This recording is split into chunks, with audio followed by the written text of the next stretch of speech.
When a girl's giving you a shit test, she's not consciously saying, I think in order to give the best chance for my offspring to do well, I should test this man to see if he's the real deal, right? That is not occurring, okay? What's usually occurring is there's some sort of like instinctive response or some sort of chemical release or some sort of, reflexive action that to the person doing it or to the organism doing it or whatever doesn't actually mean anything survival. It's just an innate thing. Right? And it happens to be that that's the thing that led to survival, so it was selected for, okay? So when I ask you what causes a shit test, all these things are true, that the shit test serves these purposes. And that is the reason why girls shit test, because girls who shit tested passed their genes along better than girls who didn't, and then now it's in the gene pool, right? But what's the actual experience a girl's going through before having a shit test? Basically, it's this. It's that she's feeling sort of challenged and nervous. Okay, she's feeling challenged and nervous, and so she puts up resistance to that challenge and nervousness. So if you were a completely non-entity as a sexual prospect, if you didn't exist as a sexual prospect, she wouldn't be challenged and nervous because there's no decision. There's no tough decision there. She's already decided no, right? And so that's why that's why you wouldn't see a girl shit testing like a 5-year-old kid, for example, because there's no reason to. They're not a viable sexual prospect. You wouldn't see a girl shit testing a homeless guy. You might see her running away from a homeless guy, but you wouldn't see her shit testing him because not a viable sexual prospect. Okay? On the flip side, if the girl's had a crush on a guy for like years and years and years, you'll see minimal shit testing. You won't see nearly as much as you might with someone who she hasn't decided on, but who's in that valid category, right? Even a guy she knows and has had a crush on for years might get some level of shit testing, some small amount, and definitely might get some level of shit testing once they're in the relationship, for relationship maintenance and whatnot. But the guy who will get the most shit tests is the guy who is a valid sexual prospect, but not necessarily a great one. He's kind of on the cusp, or she's undecided about him. And so what's happened is he's gone in and he's threatened her frame a little bit, right? So the girl's frame oftentimes is that she's high value, guys are hitting on her. Or the girl's frame may be, I'm not the type of girl who has sex with a guy I just met, or different things like that. Or a girl's frame might be, I'm a good girl who doesn't break the rules, and et cetera, et cetera. So the guy's going in and she's feeling an inclination, she's feeling like an instinct or a desire to break some of her rules or violate her frame in some way and fall into his frame. Like a lot of times when a girl sleeps with you, it's because she fell into your frame, fell into your worldview, is kind of following you, right? And so there's a resistance. Here's your worldview coming along. Here's her established worldview, and there's a conflict. And there's a temptation for her to go along with yours. But if she just fell into every single guy that had any kind of temptation for her, she'd just have sex all day, and that's all she would do with her life, right? So that's why she needs to shit test you. And the shit test comes out of that challenge and that tension, right? So it's her resistance to going with you. Right? It's a good thing in the sense that if you weren't a prospect, there wouldn't even be resistance, it'd just be a flat no. Right? But that's where it's coming from. Understand that's what provokes it. Okay? The other thing in terms of shit tests, what shit tests are and what shit tests aren't. So let's do some examples. If I said, I'm leaving now and I'm gonna get the bouncer. Is that a shit test? No. No, that's a rejection, okay? If that happens, you've been rejected. End that set, please, okay? Or something like, you absolutely disgust me, I want nothing to do with you. That's not a shit test, okay? That's, again, an insult, a rejection, that sort of thing. So it's a difference, okay? However, something like, is that your pickup line? That is a shit test. Or something like, what makes you so confident? That's a shit test, okay? So the idea there is it's not an outright insult, right? What makes you so confident? There's no insult there. Like if you look at it literally as words on paper, there is no insult. It's just a question, right? The insult is sort of implied, right? She's putting you into a potentially negative frame. You say, what makes you so confident?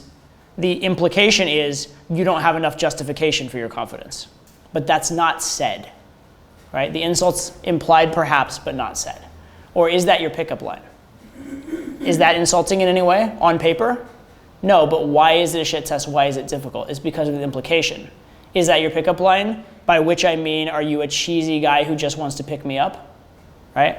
Or is that your pickup line? Implication, guys who do pickup, like, I'm not into that, I don't like that. Right? So there's that implied thing that's unspoken. Does that make sense? Mm-hmm. But it's not flat out said. And this gives you a lot of kind of information and tools for how to pass the shit test. Because usually guy gets a shit test, girl's trying to put him in a bad frame, trying to put him in a box that's unfavorable. Right? And what most guys do is they allow themselves to be put in that box, and then they try and come up with some clever way out of it. And that's very hard to do. Right? What you want to do instead is disacknowledge that implied part so that you were never in the box to begin with. Does that make sense? At least in principle. I mean, obviously, example-wise is a lot more complicated, but does that make sense in principle? You guys get that? Okay, cool. So let's throw out some typical shit tests you might get, and let's dissect them a little bit.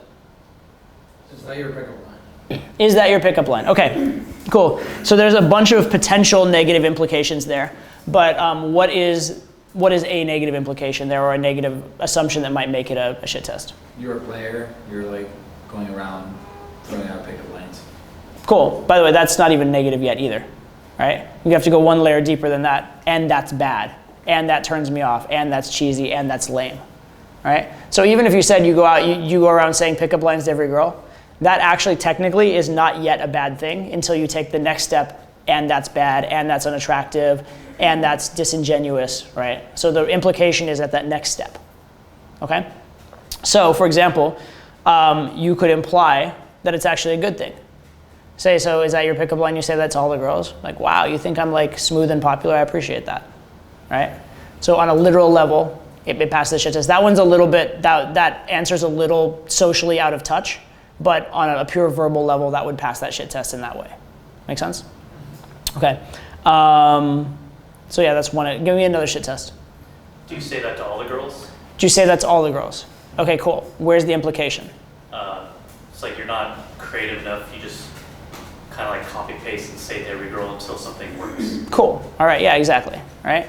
So one is you're not creative enough. Another one would be like you're disingenuous and fake. Right. That's another way that you could imply that as a negative. So there's different ways you could take it as a negative. But again, unless you take the implication, it's not negative on its face. Right. So do you say that to all the girls? How could we turn that positive or something like that? No, I create line customized to every girl. Okay, so that's actually not going to pass the shit test, because now what you're trying to do is you're trying to pass it logically, right? Logical explanations do not pass shit tests, right? So the reason the shit test is difficult is this. If you accept the frame, you lose. You accept the bad frame, you lose. However, if you try and directly get out of it, you're trying too hard to impress, and you also lose. Right? So you can't deal with it directly, and that's what makes a shit test difficult. Right? So, right, is that your pickup line? You say that's all the girls. If you acknowledge, you're like, yes, I say that's all the girls, and I acknowledge that that's lame, you lose. If on the other hand you say, no, I don't say it to all the girls, now you care too much about how she's perceiving you, and you still lose. So it's you lose either way, right? Again, the way to, and that's what most typical guys do, is they try and like be put in that box and then try and fight their way out of it. Right? Instead, don't be in the box at all. Right? Say something like you have no idea how long it took me to come up with that one. Something like that, maybe. Yeah. Like, actually, I wrote that just for you. I thought it was so poetic, and now I'm devastated. That could work, right? Or the agree and exaggerate version of that. Like, do you say that to all the girls? This is using a word play. Yes, I say that to every single girl I come across in my life. I said it to 16 girls today, including my grandma, which was awkward. Right? So that's taking it to its logical extreme, showing the absurdity of it. Those are different ways that you could deal with it. Okay? Do you guys understand the general idea, though, of don't accept the bad frames, don't accept the bad assumptions. And that's why if you truly are secure, so that the bad frame doesn't even occur to you, sometimes just being high value and being confident can pass a shit test by itself. Right? So for example, if I'm like, nice shirt, bro, right? That could be taken as a shit test or a negative, or it's actually probably with the tone of voice probably is an insult, to be fair, but it doesn't have to be taken as such. If you just, on its surface, literally it is a compliment. Nice shirt, bro, is a compliment. So be like, thank you, that's why I bought it, right? And then you're good. Does that make sense? So if it doesn't even occur to you to be in that bad frame, you're in good shape.